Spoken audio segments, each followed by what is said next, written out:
Hi, I am your host, Dr. Chase Raymond, and with this podcast, I hope to bring you a fresh perspective on leadership and the strategies you must take to be an effective leader. We will focus on what it takes to lead today so you can achieve tomorrow's goals.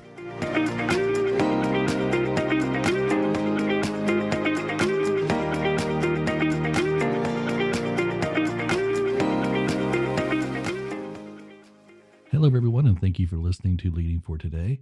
This podcast is designed to develop and maintain existing leaders, but also to inform those who desire to be leaders. Today's episode is going to be a two-part episode focused on developing intrinsic motivation across the people that we lead inside our organizations. Studies show your employees are in need of something special, something more meaningful at work. And at the same time, other studies have shown that organizations are in search for ways to create such meaning at work. And so hopefully this two-part podcast can provide some guidance on this topic. All right, so let's begin part one of the podcast titled Leadership, Creating a Meaningful Experience at Work.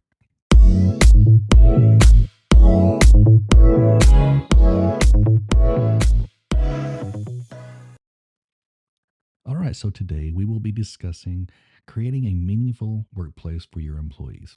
Some may argue, why should we create a workplace that has any more meaning than what already exists? We already create products or services. Shouldn't that be enough, right? Well, this is true to some extent.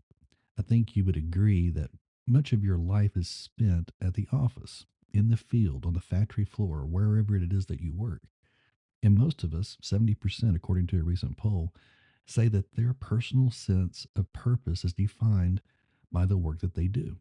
And just like any relationship that we enter into, the more meaningful it is, the more we find ourselves committed and engaged to it. But unfortunately, today's workplaces have become so concentrated on profit margins, data, and other benchmarks that it has lost its way. And don't get me wrong, there has been much discussion about how to win over today's workforce. But we are finding out that the most effective ways to recruit, maintain, and retain employees doesn't cost a dime, and it involves increasing intrinsic motivation. And while I say it doesn't cost anything, it does require effort. It's effort in terms of leadership, and that is what we'll be discussing today. All right, so a study conducted in 2021 found that 4 out of 5 senior decision makers are exploring ways to increase motivation inside their organizations. At the same time, another study found that nearly 2/3 of today's workforce is struggling with mental and emotional issues, which translates to having difficulty being motivated at work. And this suggests that today's organizations are challenged to find employees that exhibit job engagement and work commitment. One explanation for this centers around an employee searching for something that has meaning at work. I mean, man has been in search of meaning since the dawn of time. You can just read Plato. But in these contemporary times, studies show people, specifically in the workplace, are in search of something that gives them a meaningful experience. Sure, extrinsic motivators like salary, bonuses, health benefits, and other type of perks are desirable and they are certainly needed, but these only go so far. And we can generally find these about any time we go to work these days. But it is the intrinsic motivators that people are really looking for in today's workplace. When workers feel high levels of intrinsic motivation in their workplace, they report greater levels of creativity and productivity, and they also experience greater levels of collegiality with their coworkers, kind of a sense of community in the workplace. But more importantly, get this, intrinsically motivated employees will also have stronger levels of job commitment. They're more engaged with their work, and they feel like they belong to something meaningful. Commitment, engagement, and meaning. These are the things that today's employers are desperately trying to foster inside their organizations. So organizational leaders would serve their organizations well by creating an organizational culture that motivates employees, and their teams by tapping into what intrinsically motivates them as members of the organization. Now, this sounds simple enough. I mean, all an organizational leader would have to do is tell their employees that they are part of something special, that this is meaningful. And I guess you can try that, but there is a high probability that even if this brief and unmoving attempt succeeds, it will only last for a very short period of time. Simply because workers have got to see, hear, and feel how your organization is making a difference in their lives and the lives of others across the organization. And we're going to talk about how we can do that next.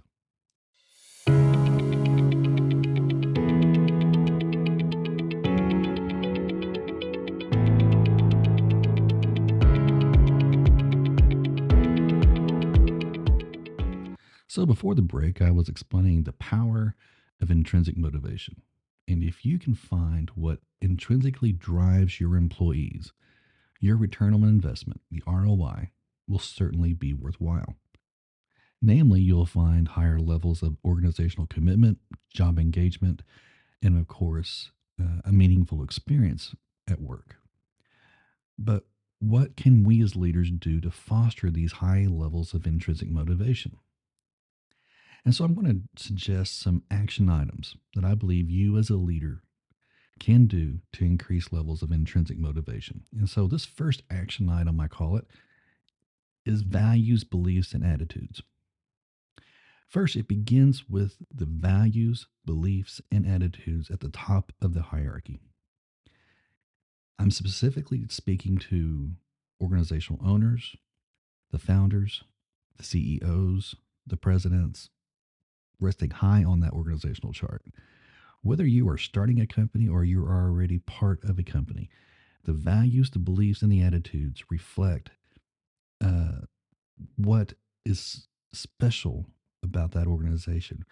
The values that come from the founders, the values and the beliefs and the attitudes that are emitting from the heart of the owners of the company. And I say this is special because it will directly impact the second item that I'm going to talk about, and that is the culture of the organization.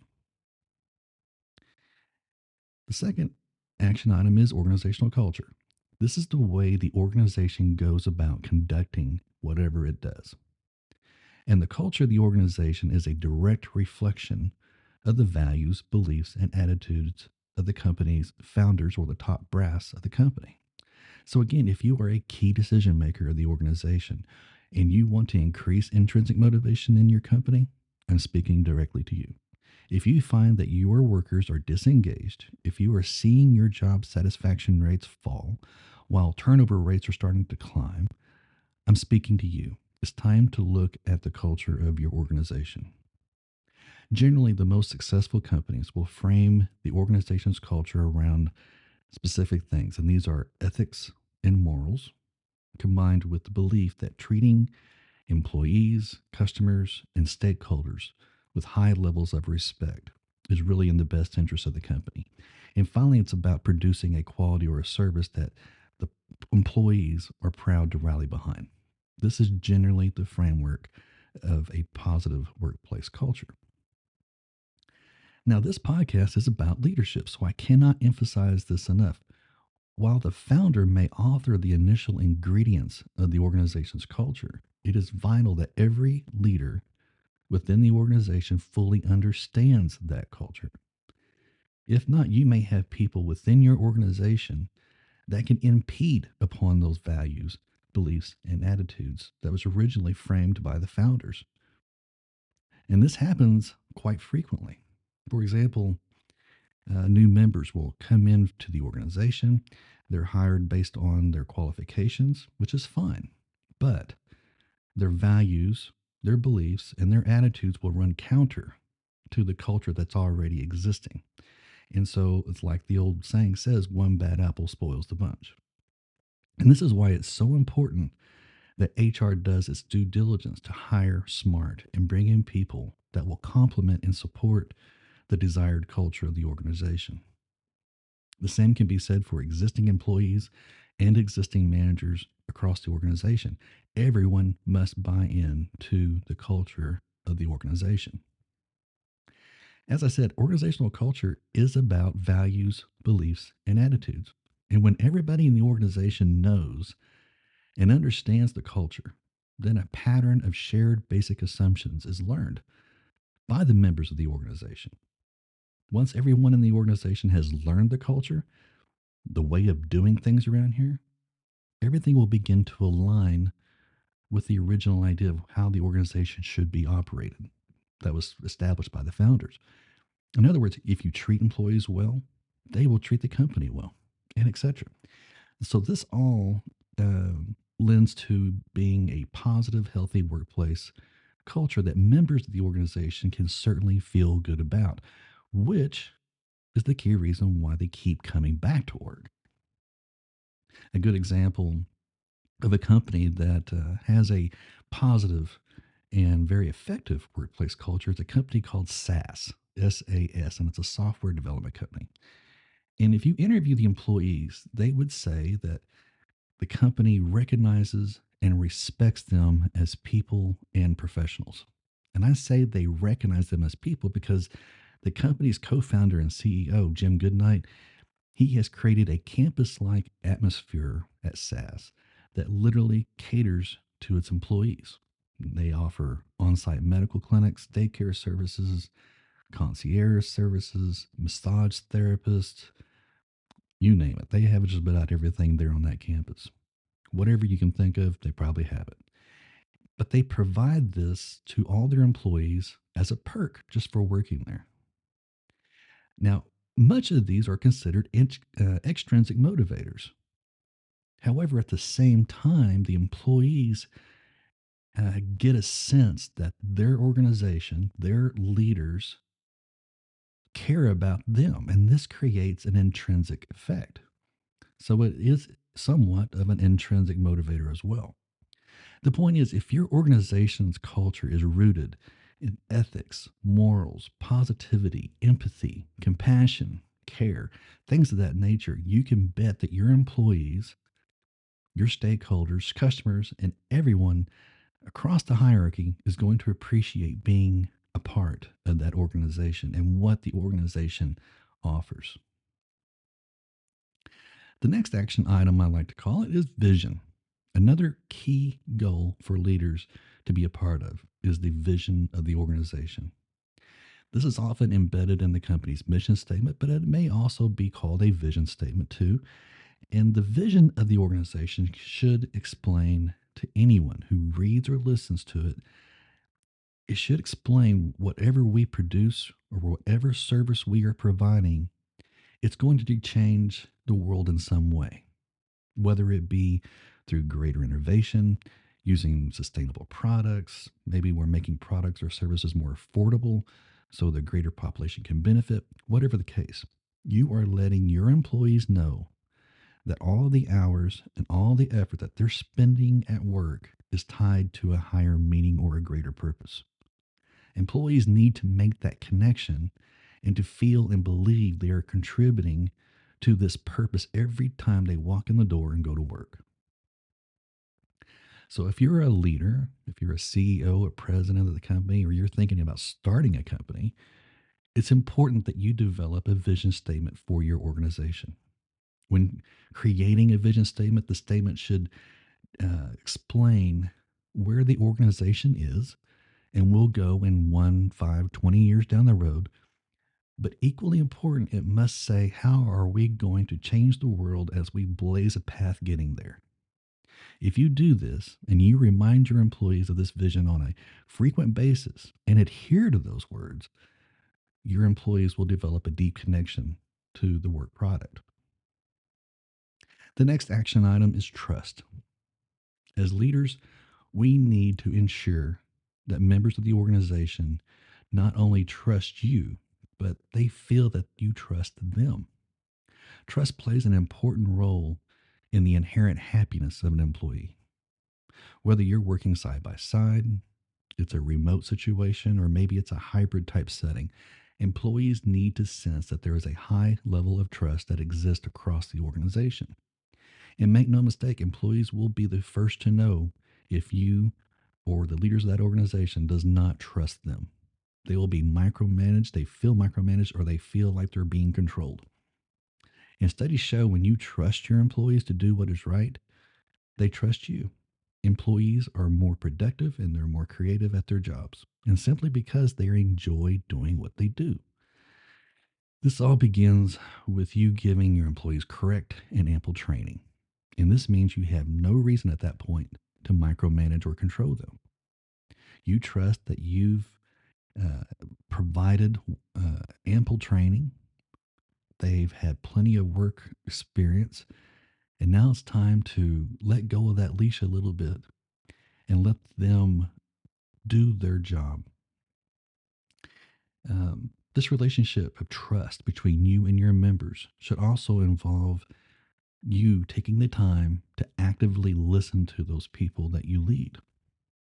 And when trust is built by getting to know each other, then there's a kinship and a bond that will also form. And this all lends to greater trust building between you and the employees that you lead. The next action item, I believe, is closely related to trust, and that is autonomy. It doesn't hurt to extend autonomy to your employees. When you trust your employees, you are saying, I have full faith in you, and I have full faith that you can do your job and do it well.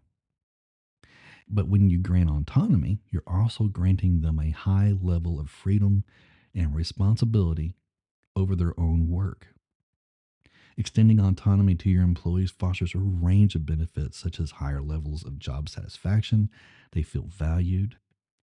You'll end up having greater retention in the organization. And of course, you have greater commitment and greater engagement. Again, all the hallmarks of intrinsic motivation.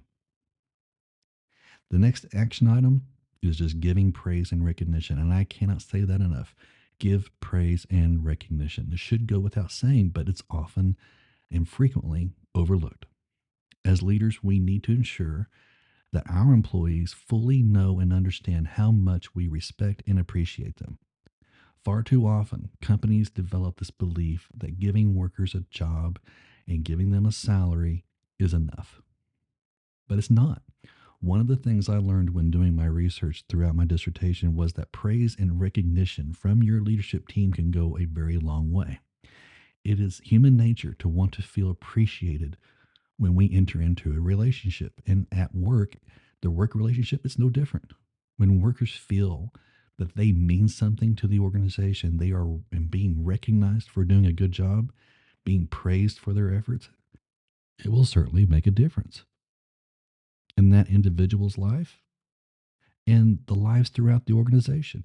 And this is not something that we want to do every blue moon or at every quarter.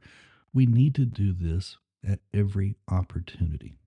We need to communicate this message frequently to our employees that they are good at what they do and we are proud of what they do and we're happy that they're part of this organization. All right, so these 6 action items are what I believe leaders can do to help create meaning at work. And this will end part 1 of the 2-part episode on creating a meaningful experience at work. Part 2 is also available, and so I encourage you to go play that. And it will discuss 2 different leadership approaches I find particularly useful at creating a meaningful experience at work, but also increasing that important intrinsic motivation inside our employees. So I will close today's episode with a quote by Steve Jobs, the founder of Apple. And he says, "The only way to do great work is to love what you do. If you haven't found it yet, keep looking, don't settle." My friends, this is a motto of people who work in today's workforce. They are in search of something they love. They want to be a part of something special and something meaningful. And as many employers are finding out, people that they're bringing into their organizations today are not settling. They continue to look until they find what is meaningful. And this is why it's imperative to think about how to create a meaningful workplace for your employees. Thank you for listening to today's podcast here on Leading for Today. I hope each episode gives you insight on how you can lead your team and your organization toward achieving important goals and objectives. If you enjoyed this episode, please subscribe to this podcast and leave a rating and a review. And please tell your friends about us. Until next time, I'm Dr. Chase Raymond.